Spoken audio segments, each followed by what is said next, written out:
They understand what Iowa State football is about and how to bring in Cyclone Nation so that you can actually be a part of this. And I know the previous tenure was great, and it's the greatest era of Cyclone football ever. But I think towards the tail end, people kind of lost that feeling of we as a whole of Cyclone Nation are a part of this.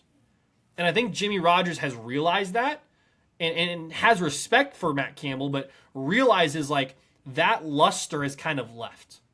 And we need to bring back Jack Trice being the place where people don't want to play. Like Cyclone Nation being the fan base that comes around a college football team.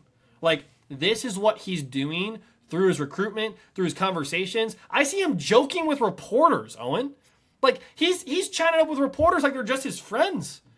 Like he's awesome. I love everything about him. I love everything about what they're doing in the recruiting trail. And again, like you said, who's to say that they can't go 7-5 in 2026? Who's to say that? I don't think they will, but am I going to be shocked if they don't? No, because Jimmy Rogers has that potential. And so look out, 2027, 2028, Cyclones might be in Big 12 contention again, and that's not a hot take. No. Yeah, no, you make a lot of great points. And shout out to Coach Mauser. Wanted the job. He wanted the head coaching job. Yes. Pollard, like Pollard said to Otts, I'm going to give an example with basketball. You're not ready. But Yep.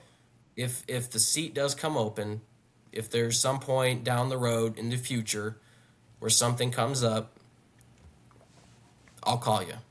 And Yep. that just, I mean, and a lot of Iowa State fans were upset at Pollard because of that, because Rocco Beck, Carson Hansen, I mean, a lot of those guys probably would have stayed. They probably would have stayed for the and have come back.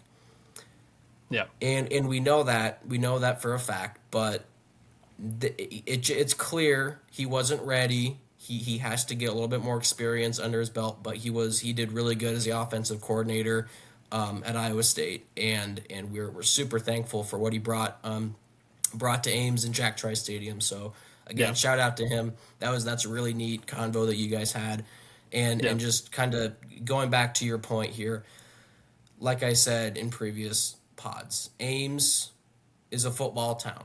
It's a basketball town, but it's also a football town, and it's on the map.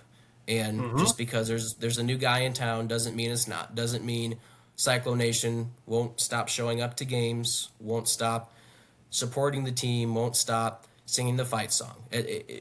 Football is still a thing here in Ames, and Jimmy Rogers he's a football guy. His personality is very, very different from the last guys, and he's a very outgoing, honest and transparent guy, and I love it. I love what he said in the basketball Cyhawk game.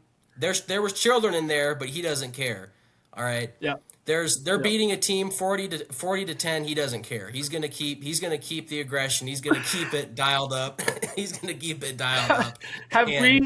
Have we got to the point where we're just not gonna say his name? Is he just the former Iowa State coach now?